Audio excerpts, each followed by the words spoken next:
소돔 사람이 되고자 했던 소금 기둥 인생이라는 제목 자체가 우리에게 도전을 주는 것 같습니다. 우리는 어떤 사람이 되고자 하는 것입니까? 우리는 정말 천국 백성이 되고자 하는 것입니까? 아니면 소돔과 같은 이 땅 백성이 되고자 하는 것입니까? 이 질문을 좀 다르게 하면 우리는 어떤 싸움을 많이 하고 있습니까? 천국 사람으로 살기 위한 실험을 많이 하고 있습니까? 아니면 나의 중요한 이슈들은 늘 이 땅에 있는 일들로 말미암아 싸우는 것들로 내 인생이 끝나는 것입니까? 오늘 우리는 창세기 19장을 통하여서 정말 어떤 사람이 되어야 하는지, 그리고 그 인생의 모습이 어떤 모습인지를 정말 귀하게 살펴볼 수 있는 기회를 얻을 수 있을 것 같습니다. 소돔과 고모라는 여러 가지 모습으로 설명되어질 수 있지만 딱 한마디 말로 정의할 수 있습니다. 롯이 끝내 떠나지 못한 자리가 소돔과 고모라입니다. 즉 롯이라는 한 사람의 인생에서 웬일인지 그 가운데서 포로가 되어지기도 하고 그 가운데서 딸들을 내어주기까지 하는 어려운 일을 당하고 생명의 위협까지 당하는 그런 자리였지만 웬일인지 이상하게 소돔과 고모라를 떠나지 못합니다. 아마 소돔과 고모라는 롯에게 상당히 중요한 의미가 있는 곳이었던 것 같습니다. 오늘 천사들이 그곳을 방문할 때 롯이 어디에 있냐면 성문에 앉아 있다 그랬어요. 여러분, 보아스가 룻기에서 그 자기의 결혼을 위하여 성문에 앉아 있는 자들에게 찾아가서 기업 물을 자에 대한 결정을 요구합니다. 성문에 앉아 있다라는 것을 요즘 말로 하면 국회의원이 되었다라는 거예요. 그러니까 그 시대의 법적인, 그리고 대단히 그 지역에 영향력을 끼치고 있는 사람이라는 것이죠. 아마 롯은 상당한 성공을 이루었는지 모릅니다. 그리고 유지가 되어 있는 것은 분명하고 성문에 앉아 있다라는 걸 보니까 나중에, 그리고 사람들이 당신이 우리의 법관이 되려고 하느냐라는 구체적인 말까지 하는 것을 보면 그런 그 지역에서 나름대로 원하는 것을 이루었을지도 모릅니다. 롯은 그곳에 앉아 있다가 천사들이 오는 것을 맞이하고는 그들을 섬기게 됩니다. 마치 아브라함이 그랬던 것과 비슷한 내용의 이야기들이 반복되어지는 것 같습니다. 손님을 청하면 집에서 3일 정도는 기본적으로 머무르게 하는 것이 당시의 관습인 것을 그는 잘 알고 있었습니다. 그런데 그 소식이 그 동네에 전해지자 그 동네 사람들이 와서 롯에게 우리가 그와 상관하리라라는 이야기를 하게 됩니다. 성적인 행위를 하겠다라는 대표적인 표시입니다. 지금 고양시에 바로 이 본문이 진행되고 있습니다. 이미 경기도는 차별금지법을 용인하였고 그것이 고양시 기독교 총연합회와 바로 그저께였습니다. 시장이 만나서 이 일에 대한 긴밀한 협의를 하였습니다. 기독교는 공개적으로 차별금지법을 반대합니다. 조례로 이 법이 적용되더라도 고양시에는 시행하지 않으면 좋겠습니다. 요구를 했습니다. 좀 비하인드 스토리입니다. 시장의 입장은 그 관계자들에게 이렇게 얘기했답니다.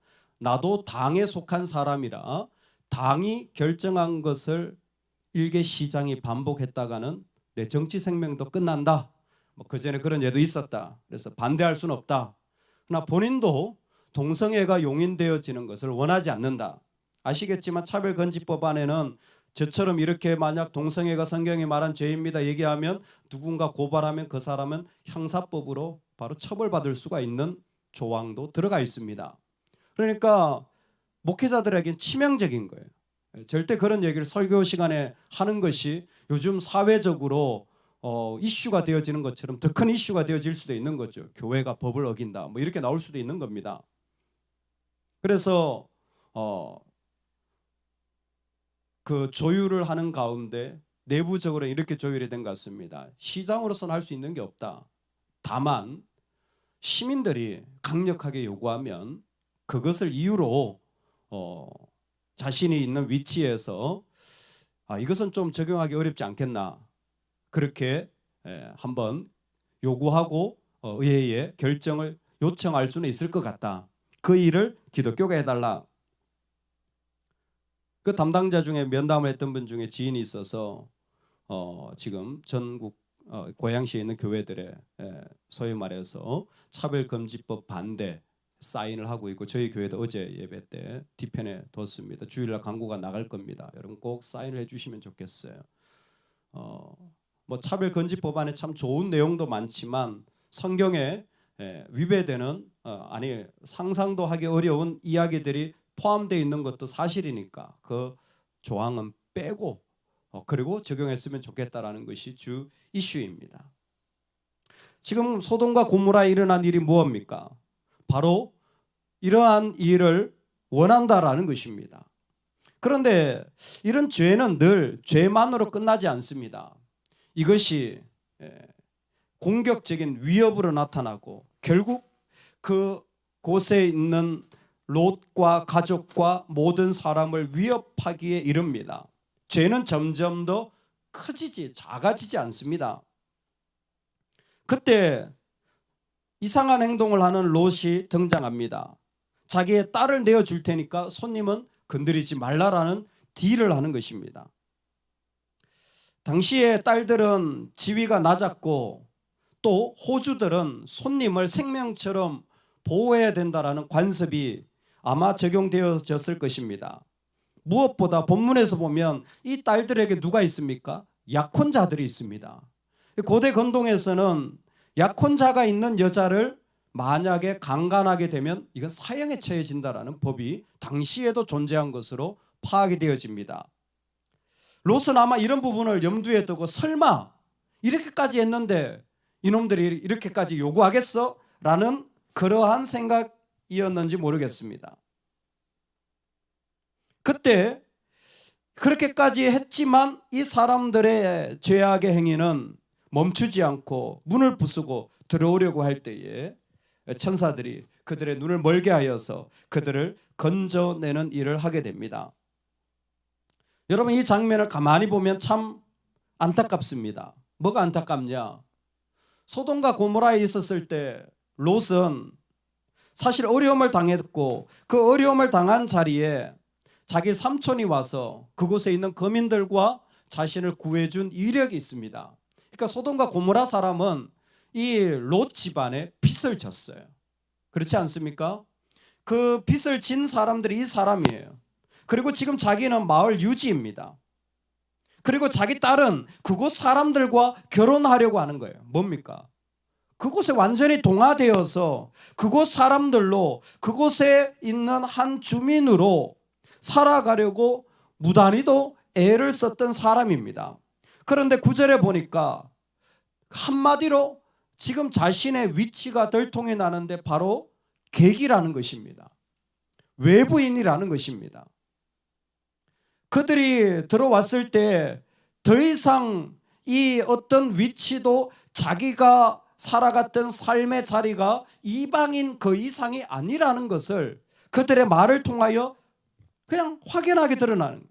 그들이 이르되 너는 물러나라. 또 이르되 이자가 들어와서 거류하면서 우리의 법관이 되려 하는도다. 너는 아웃사이더지. 너는 이방인이지. 우리와 같은 한 족속이 아니라는 거예요. 얼마나 그곳 소돔 사람이 되고자 애를 썼는데 결국 그 자리에서는 정말 정착하지 못하고 인생이 흘러 가버리는 삶이었습니다.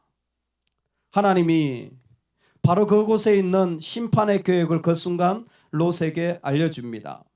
내가 유황과 불을 비같이 내려서 이 죄악의 도시를 심판하리라. 너는 빨리 너와 너의 가족들을 데리고 떠나라. 늘 하나님의 계획과 일들은 이 땅에 속한 사람들에게는 비웃음거리밖에 되어지지 않습니다. 이 본문은 참으로 중요한데 사위들이 그 장인의 그 믿음의 이야기를 비웃으면서 농담처럼 여겼잖아요. 그래서 그들은 그곳에 나오지 않습니다. 롯은 그 이후로 자기 아내와 자기 두 딸을 데리고 나올 수밖에 없었습니다. 그런데 우리가 잘 아는 것처럼 롯의 아내가 나오면서 어떻게 됩니까? 소금 기둥이 되어지는 너무나 심각한 일이 일어납니다. 여러분, 소금 기둥이 됐다라는 게 무슨 얘기냐면 소돔과 고모라가 지금 심판받고 있는데 이 여인도 같이 심판받고 있다라는 거예요.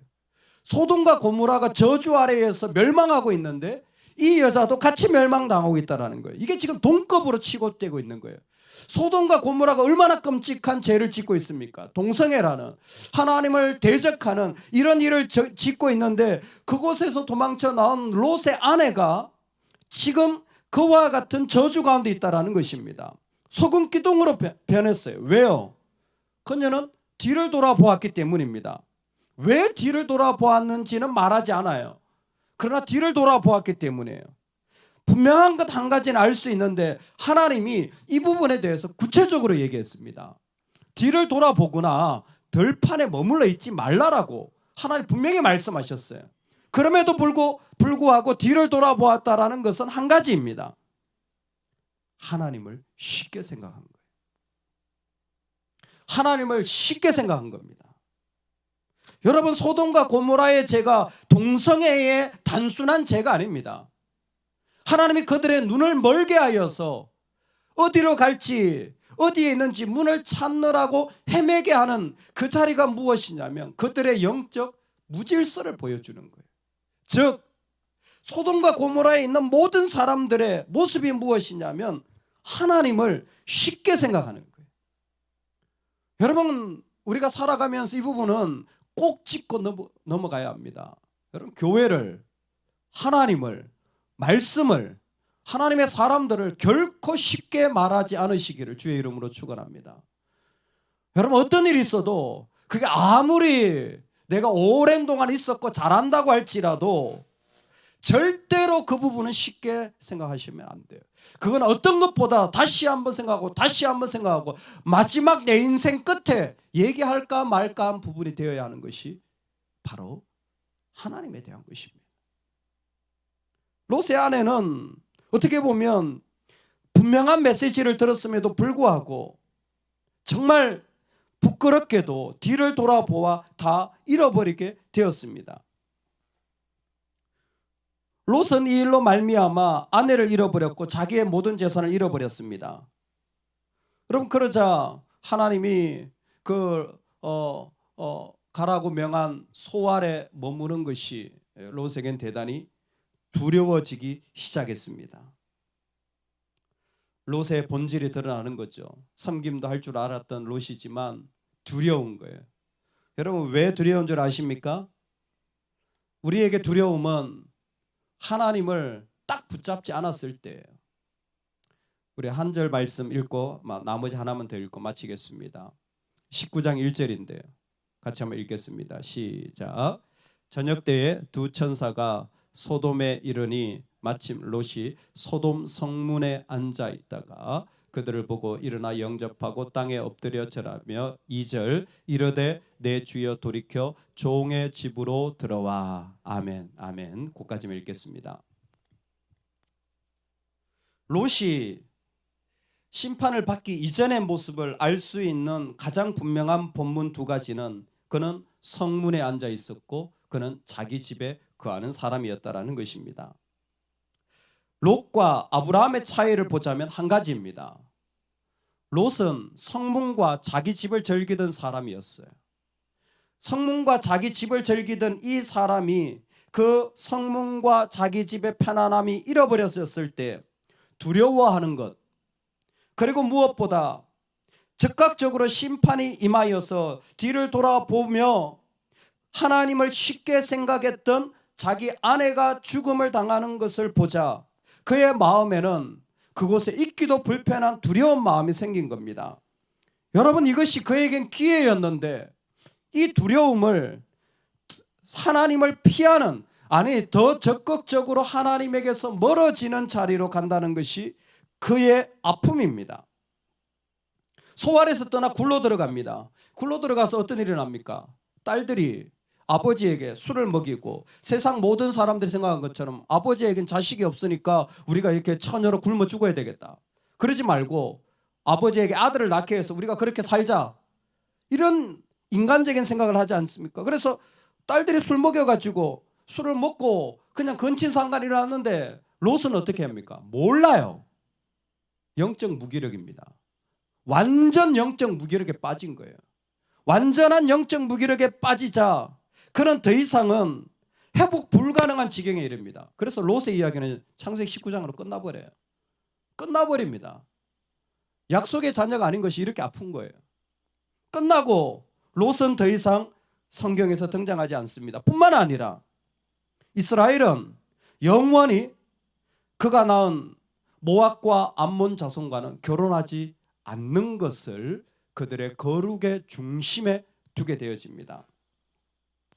왜 이렇게 되었습니까? 롯이 아브라함을 떠날 때부터 일어난 예견된 일이었습니다. 자기 눈에 보기에 좋은 대로 행하였던 그때부터 롯은 이미 하나님을 쉽게 생각하는 삶의 자리로 점점 가고 있었습니다. 자기 편안함에 익숙해져 하나님을 떠난 것은 아니지만 그렇다고 하나님을 온전히 붙잡지도 못했던 삶의 두려움으로 영적 무기력은 심화되어진 것입니다. 오늘 이 본문에서 우리는 마지막으로 한 절만 더 살펴보기를 원합니다. 29절입니다. 다 같이 읽고 마치겠습니다. 하나님이 그 지역의 성을 멸하실 때에 롯이 거주하는 성을 엎으실 때에 하나님이 아브라함을 생각하사 롯을 그 엎으시는 중에서 내보내셨더라. 아멘. 롯이 그 가운데 건지음을 받을 수 있었던 이유를 하나님 구체적으로 이렇게 얘기하는데 아브라함을 생각하사라는 거예요. 롯이 그 가운데 건지음 받은 것도 아브라함과 같이 붙어 있었을 때 겨우 그 믿음의 부스러기를 얻어먹을 수 있었던 것입니다. 그런데 이 부분은 우리에게 한 가지를 생각하게 합니다. 한 사람으로 말미암아 세상에 저주가 왔지만 한 사람으로 말미암아 생명과 구원이 일어난 거예요. 하나님이 한 사람 아브라함을 생각하실 때 하나님은 이미 우리에게 한 분 예수 그리스도로 말미암아 세상을 이길 힘을 우리에게 주신 줄로 믿습니다. 여러분, 우리도 롯과 같은 연약함이 있습니다. 우리도 우리 편안함을 쫓아가는 존재이고 우리도 얼마나 하나님과 하나님의 종과 하나님의 교회와 하나님의 일들을 쉽게 생각하는 시대에 살아가는지 모릅니다. 단순한 동성애의 죄의 문제가 아니라 이 시대가 그럴 때에 믿음의 사람 한 사람은 그가 가진 의가 아니라 예수 그리스도 한 분으로 말미암아 세상을 이길 힘을 얻게 된 줄로 믿습니다. 우리는 소돔 사람이 되고자 하지 않습니다. 할렐루야. 우리는 예수 그리스도의 사람이 되고자 하는 줄로 믿습니다. 오늘 예수 그리스도의 사람으로 이 땅에 원수된 것들을 이기고 화목해 하는 은혜가 있기를 주의 이름으로 축원합니다. 아멘. 같이 한번 기도하겠습니다. 오늘 이 말씀이 우리 가운데 참으로 중요한 때입니다. 먼저는 이 아침에는 특별히 우리가 살고 있는 고양시를 위해서 기도하면 좋겠어요. 하나님, 이 땅에 참 자기 소견에 좋은 대로 행하는 것 늘 많지만 그러나 하나님의 말씀조차 제대로 전할 수 없도록 법으로 만들어 버린다면 그건 정말 악한 것 아니겠습니까? 하나님, 우리가 그 자리는 기도하게 해주시고 정말 주의 말씀이 나눠지는 도시가 되게 하여 주시옵소서. 여러분, 우리 안에 기도해야 될 것이 무엇입니까? 우리도 뒤를 돌아보다가 소금기둥 되어지는, 아니 처음부터 자기 집에 편안히 내가 즐기던 것을 즐기면서 그냥 그것을 떠나면 두려워하는 마음으로 적당하게 살아가려고 하는 하나님을 쉽게 생각하는 마음이 우리에겐 있지 않습니까? 하나님, 이와 같은 죄악이 우리 가운데서 근본적으로 벗어나지게 하여 주시옵소서. 소돔 사람 되고자 하는 것이 아니라 예수의 사람이 되고자 할 수 있도록 은혜 내려 주옵소서. 우리 주여 한번 외치고 이 제목으로 간절히